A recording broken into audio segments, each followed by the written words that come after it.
Hi, this is Marina from Dark Star Astrology, and we are talking about the Virgo full moon that's coming up on March the 12th. And this, it's very appropriate that I'm using an image that is the Mary Magdalene, because this is the divine feminine, and the divine feminine is really important in religion. That's why Mary Magdalene does figure in the Christian faith, because that was the only way they could keep the divine feminine going, because people didn't want a monotheistic all-male god, which was being imposed on us from the Middle East. And all three of the Abrahamic religions are like that. And Christianity is the least. Through its art and its music, we get things like the Da Vinci Code. It's very important to focus on that, because Virgo, the Virgin, the full moon in Virgo brings up these themes. So the moon in Virgo is actually quite fragile. It's not so happy in Virgo.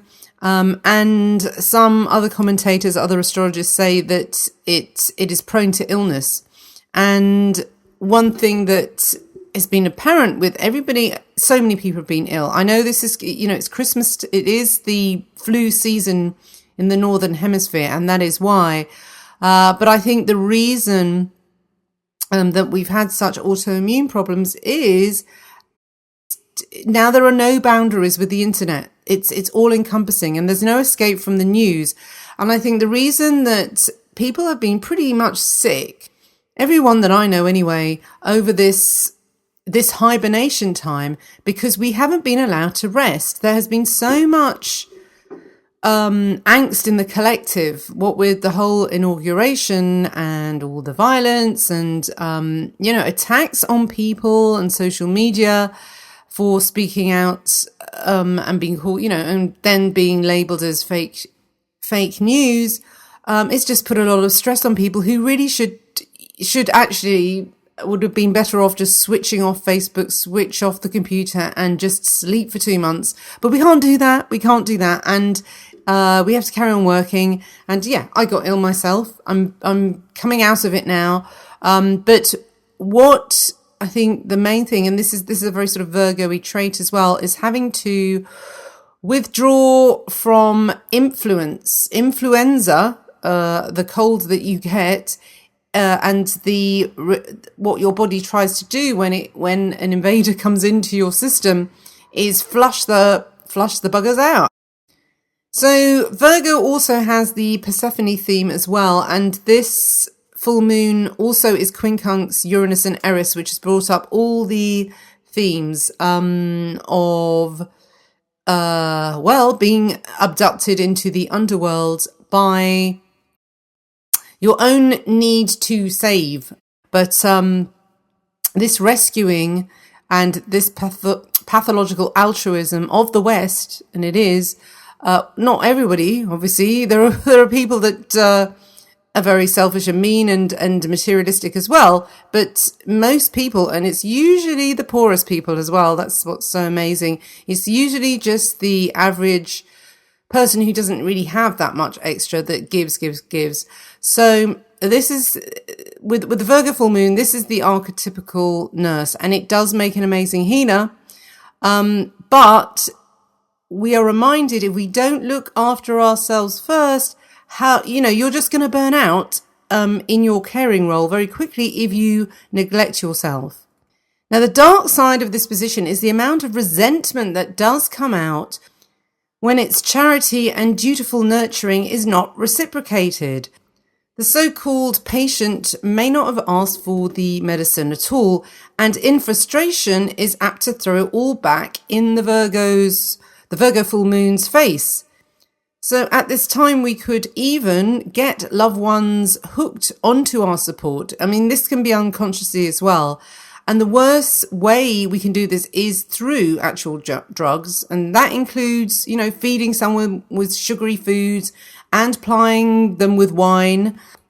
So, there are two sides to this healing full moon. The self-sacrificial martyr and the drug pusher. on the other side. So those touched by this full moon must be careful not to fall down the rabbit hole of addiction themselves in trying to rescue an addict. And when I say those touched by the full moon, what I mean is anyone who, where this full moon falls on your ascendant, your angles, or the personal planets. I don't think it counts so much with the transpersonal planets, but certainly Saturn and Jupiter as well, especially if they're chart rulers, so or time lords for the year. So just be very aware of this rescuing possibility at this time. But on the positive side, what you can do is channel this energy into supporting a good cause. Instead of maybe trying to rescue an individual person, it would be better to put some energy into saving, I don't know, humanity, because it's a source of energy that can go awry. And the only way to really keep on the straight and narrow with it is, because there's a lot of nervous energy as well with it, because it's Virgo, it's Mercury ruled. So if anything, you can channel it into stuff like even simple housework. So this is a really perfect time for a spring clean within yourself, for detoxing, or just, in the house. But put this energy to some use, because if it implodes, then it can turn into the opposite negative Pisces side of things, where, there's the addiction side, which I've already mentioned. Now, the aspects are interesting because we only really have the quincunx to Uranus Eris. The quincunx is always an adjustment. And if we've already established that I think Uranus Eris is a kind of sexual revolution, but almost like as a rebellion against the one that happened in the 60s, where everything was very permissive. I think it's going the other way, where people is like, okay, I've been too open. Again, it's like letting too much in, and I have to be more discerning. And also the whole thing about the child trafficking and the paedophile scandal is all about Uranus Eris, because even Uranus, like the fact that you have to break through, it's almost like breaking through, sorry to be a bit, but breaking through the hymen, it's like breaking through a barrier. So it's like, well, now that with the Eris thing, it does kind of bring virginity back into discussion. And this is a full moon in Virgo as well. So what can we re-virginize ourselves? When you've had so much pollution through abuse, there needs to be a time of just let the dust settle so that you can get rid of the pollution. It's like, let the water still so that the gunge can kind of settle at the bottom, and then you can see it, and then you can filter it out. So that's one of the things. I think that stillness of winter is about purification. For this aspect, I wrote that it could bring to the surface a shock suffered in childhood at a very vulnerable stage in our development, and it could leave us all feeling rather unhinged. So there is an exciting, electric, chaotic side to this moon. And again, because of that, we need to probably ground ourselves by having lots of baths. So the Uranian element of the full moon can also make some people risk exile by speaking the truth that the populace find hard to accept. This Uranian full moon can make us not feel truly at home in the present because we are so far ahead of time in our thinking. What is kind of weird in a way is it seems to be that now it's the common people, the populace, all this rise in populism seems to be all right. It seems to be the only people that are finding this hard to take are the elite. And when I say the elite, this definitely includes people who work for the press, because they're not working class people. Average people, when you ask them what they want, they're not getting what they want. And finally, things like Brexit and Trump, no matter what you think about them, it seems to be that anything that's popular is completely looked down upon. And isn't that the point of democracy? Isn't that the point of the finding what the truth is for the majority of people? But I don't think we can escape dramas at this full moon. Full moons always do bring things to the surface anyway.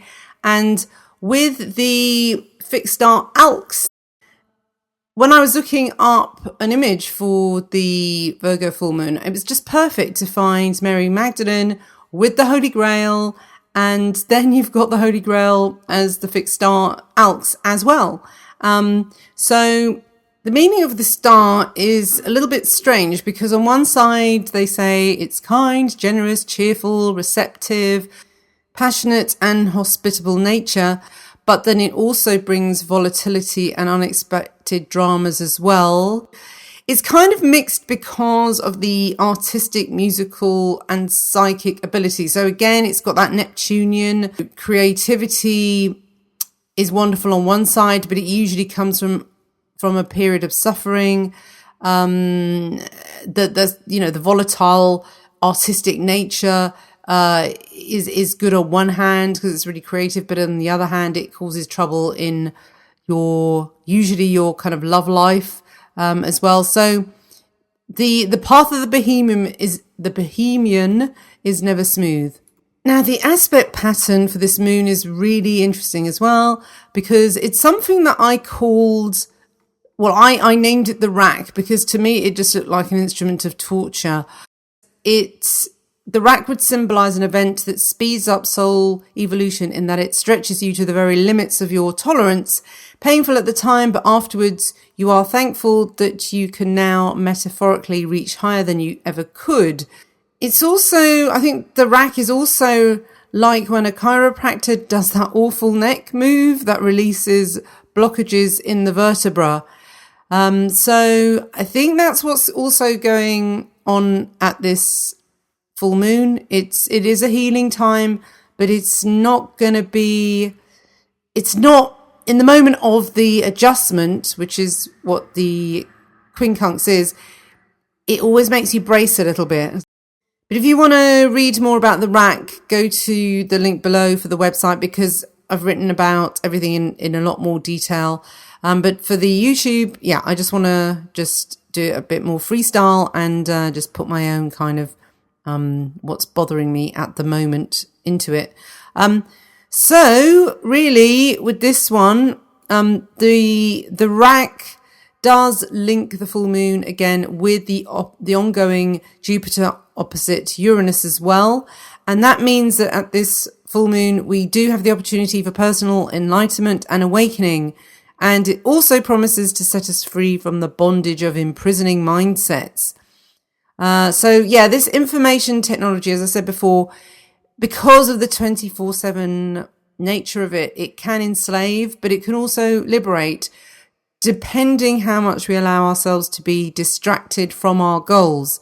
So you really have to keep an eye on how you're using social media and the internet, because I think you can, because if you subscribe to certain people on YouTube, you get this kind of feed that is always one way. And when I started researching into what information about Sweden and more information about Germany and more information, it becomes an overload, and you can start feeling really, really depressed, because all you're seeing is the front line of what's happening. And it is happening, but it's not like 100% of our reality. It's still there, and we need to be informed about it so we can make informed choices about where we want to live, where we want to go. And if you're a woman late at night, you can't be naive about where you go. In big cities, in Europe, in certain places.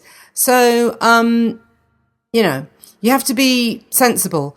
And also sometimes finding, it's very comforting to find other people on YouTube who think the way you do, who aren't total and utter bonehead Nazis, because they're absolutely not. They're just normal people.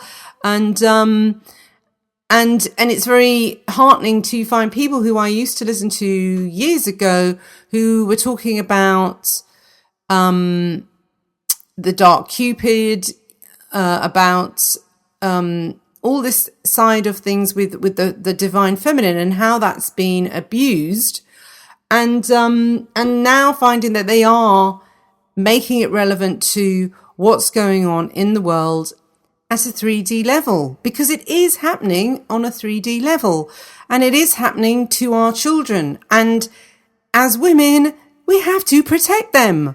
So and all this misplaced babying of grown men is really worrying, and it seems, I think it happens with women who don't have kids. I do, but yeah, I mean, I was guilty of it too. I think we all are until we have our own. But there are now women coming up who are very young and they don't have kids, and they can see what's going on. So good on them. Good on the Palace Athena types who are actually saying, now listen, freaking grow up and stop turning grown men into your pets and your pet project. And stop trying to rescue them as well, because you'll make yourself ill. Really, I just do not understand why liberal women are doing this. What they're going about, you have white male privilege, and then they will base their opinions on what they get from the mass media, which is generally written by many white privileged liberal men. So they don't listen. They do not listen to women from the Middle East who have been through the crap. They're only listening to people who live in lovely middle class areas in the suburbs or gated communities who are far away from all this. Ari Kopel, I have to mention her. She's doing some brilliant work. She's suddenly just come out fighting, saying, this is what I look like. This is me. We're in a spiritual war. We are actually in a spiritual war. And all this political correctness will be our downfall. If we don't freaking speak out, not be scared, and think to ourselves, why is it that there are hardly any Middle Eastern women out there telling the truth about the Middle East? Because to do so would be phenomenally brave, and when they do not stand up for it, do they? They don't, listen to them, listen to their experience. But Jupiter opposite Uranus, this is revelation. This is truth. We know now that we cannot trust the media, the mainstream anyway. I know that the YouTube is also going to have its slant, and this is what worries me as well, because I was getting very annoyed with very biased neocon coverage as well, and this is the bloody problem, because to get the truth, you have to somehow really try and see both sides. And it is really difficult because of this polarity that is happening. So I'm just wondering whether, especially with this opposition as well, in the end, will people just separate? Because if they cannot agree, they are moving to areas where they feel safer. And people sort of stick with the people they resonate with at a vibrational level, and they stick with people that have the same religion, the same beliefs, because it makes them feel comfortable. We are tribal. The only way you can enforce diversity is, I guess, people being mixed race, but then they don't feel at home anywhere. And I know this because even, for example, Sicilians that left my village in Sicily, the ones who grew up here, the Sicilians who stayed there, they see us as English. They call us the English. And they don't like us because they see it as, you know, bringing kind of like Western values and all that. There is a divide, and if you are and then when you come to your new place, you don't really fit in either, and you tend to hang out with other immigrants. But at school, it was the Irish, the Polish, and the Greeks they're nice to hang out with, and also mixed race Indian. So I guess we were all sort of the in-betweeners. So, but I didn't do it consciously. It just seemed to work that way. So there are people who are the in-betweeners and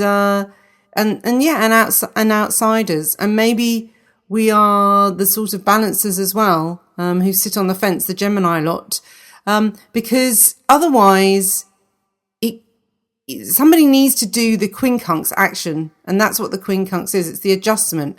But I do think what happens is when you see the other side, when you can see the other side of the story coming from a liberal left-wing perspective, you suddenly go, oh my God, and you get so angry, and you do, I think, initially, as a kind of rejection of the left, swing to the right as a, you know, like the pendulum does. It's like, and you get really immersed in all the kind of right stuff, or the alt-right.